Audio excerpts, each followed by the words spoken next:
9 मार्च को खुलेगा नौकरी का पिटारा।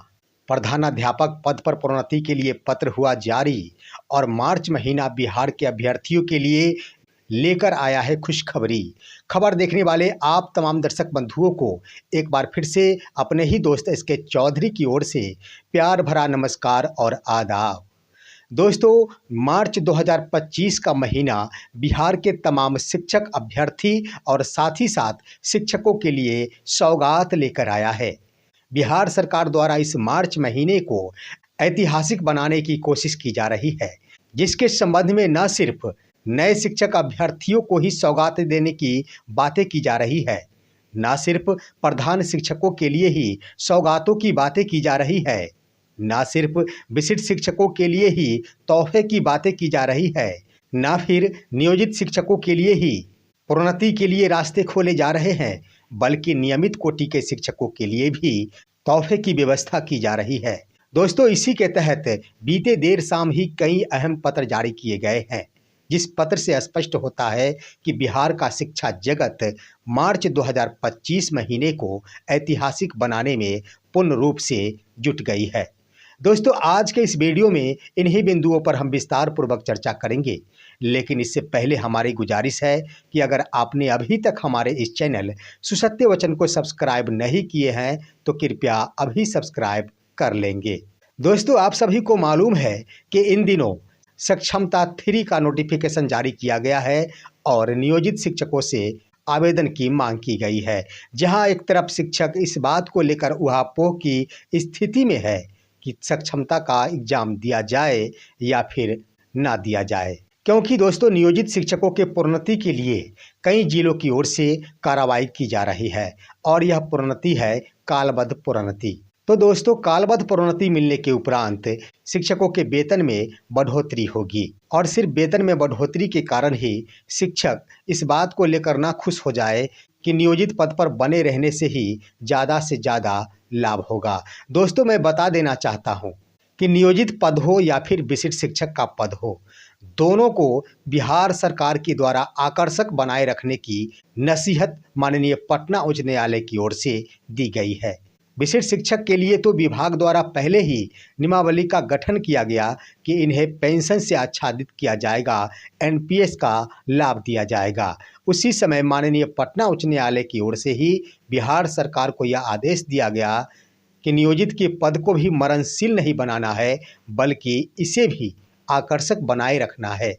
इसी के तहत बिहार सरकार के द्वारा नियोजित पद को भी आकर्षक बनाकर रखा जाएगा, चाहे वो प्रोन्नति से संबंधित मामला क्यों न हो, प्रोन्नति भी निश्चित रूप से मिलेगी, जिससे यह स्पष्ट हो रहा है कि यह मार्च का महीना नियोजित शिक्षकों के लिए भी खास होने वाला है। वहीं दोस्तों, मार्च का महीना विशिष्ट शिक्षकों के बारे में कह दिया जाए तो उनके लिए भी खास हुआ है कि सक्षमता 2 के अभ्यर्थी राजकर्मी का दर्जा प्राप्त कर लिए हैं, इन्हें अब एनपीएस का लाभ मिलना शुरू हो जाएगा। वहीं दोस्तों, यहाँ पर शिक्षक अभ्यर्थियों के बारे में बातें की जाए तो शिक्षक अभ्यर्थियों को भी इस मार्च महीने में तोहफे दिए जा रहे हैं। इसके लिए बीते देर शाम ही एक पत्र जारी कर दिया गया है कि बिहार के 10 जिलों के शिक्षक अभ्यर्थियों का नियुक्ति पत्र का वितरण पटना गांधी मैदान से किया जाएगा, जिसकी संख्या 10,679 है। यानी 10,000 अभ्यर्थियों का नियुक्ति पत्र पटना गांधी मैदान में किया जाएगा। बड़ा जनसभा का आयोजन किया गया है और 9 मार्च को हजारों अभ्यर्थियों के सपने साकार हो जाएंगे। दोस्तों, सिर्फ गांधी मैदान से ही नियुक्ति पत्र का वितरण नहीं होगा, बिहार के तमाम जिलों में भी नियुक्ति पत्र का वितरण बीपीएससी टीआरई 3 के अभ्यर्थियों के लिए किया जाएगा।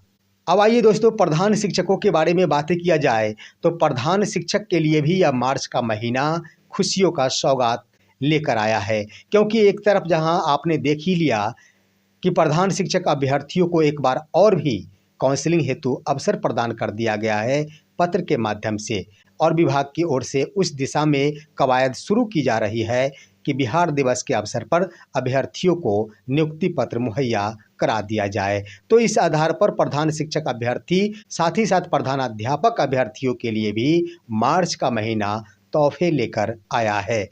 अब दोस्तों, बच गए नियमित कोटि के शिक्षक। नियमित कोटि के शिक्षकों के लिए भी बड़ी सौगातें प्रदान की गई है और यह सौगात है प्रधानाध्यापक पद पर प्रोन्नति के संबंध में। दोस्तों, इसके संबंध में बीते देर शाम ही एक पत्र जारी किया गया है जो आपके स्क्रीन पर है, आप देख सकते हैं। हालांकि यह पत्र विशेष रूप से बक्सर जिला को लिखा गया है, लेकिन एक जिले को लिख दिए जाने के बाद यह पूरे बिहार के जिलों के लिए लागू हो जाएगा। दोस्तों, यह पत्र है जो पत्र जिला शिक्षा पदाधिकारी बक्सर की ओर से मार्गदर्शन हेतु निदेशक प्राथमिक शिक्षा को लिखा गया था और यह पत्र 2 अक्टूबर 2024 को ही लिखा गया था। इसके जवाब में निदेशक प्राथमिक शिक्षा की ओर से एक पत्र जारी कर दिया गया है जिसमें सेवा में जिला शिक्षा पदाधिकारी बक्सर को लिखा गया है। इसका विषय लिखा गया है प्रारंभिक शिक्षकों के प्रधानाध्यापक के पद पर प्रोन्नति हेतु निर्देश, परामर्श, मार्गदर्शन उपलब्ध कराने के संबंध में। प्रसंग है आपका पत्रांक 649 दिनांक 2 अक्टूबर 2024। 2 अक्टूबर को जिला शिक्षा पदाधिकारी बक्सर के द्वारा प्राथमिक शिक्षा निदेशालय को पत्र लिखा गया था मार्गदर्शन हेतु, जिसका जवाब नए पदभार ग्रहण करते ही निदेशक प्राथमिक शिक्षा साहिला की ओर से दे दिया गया है।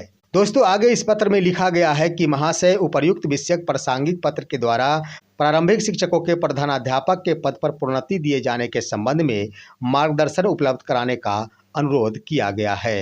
अंकनीय है कि संदर्भित मामले में सामान्य प्रशासन विभाग की अधिसूचना 636 दिनांक 10 जनवरी 2024 वर्तमान समय में प्रभावी है। सामान्य प्रशासन विभाग द्वारा अधिसूचना संख्या 19-300 दिनांक 13 अक्टूबर 2023 के आलोक में अस्थायी स्थापन कार्यकारी व्यवस्था के तहत उच्चतर प्रभार दिया जा रहा है।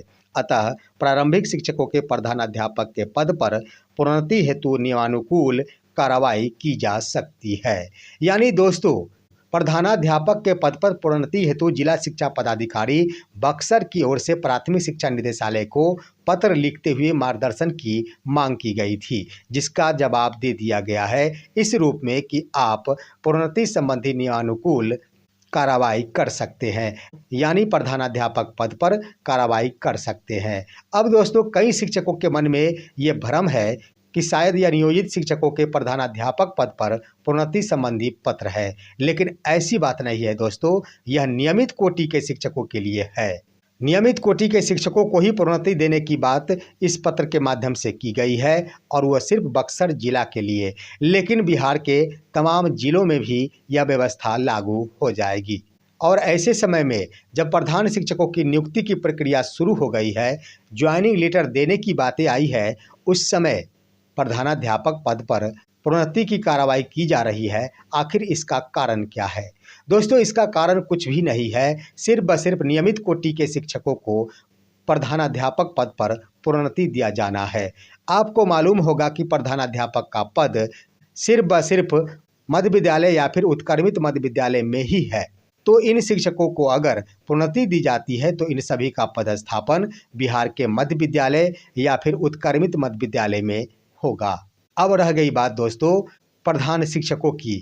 इसके आधार पर शिक्षा विभाग की मंशा ये है कि जितने भी नियमित संवर्ग के शिक्षक बचे हैं उन्हें प्रधानाध्यापक पद पर आसीन कर दिया जाए और बाद बाकी जो भी राजकर्मी शिक्षक हैं या फिर नियोजित शिक्षक हैं इन्हें सहायक शिक्षक के रूप में रखा जाए और जो प्रधान शिक्षक के रूप में जाएंगे वो भी प्रधान शिक्षक कहलाएंगे। तो दोस्तों, मिडिल स्कूल में नियमित कोटि के शिक्षकों के प्रोन्नति के उपरांत प्रधानाध्यापक के पद को भरा जाएगा, लेकिन यहाँ पर एक और सवाल खड़ा हो गया कि क्या प्रधान शिक्षकों को 1 to 5 में ही रखा जाएगा या फिर मध्य विद्यालय में भी दिया जाएगा।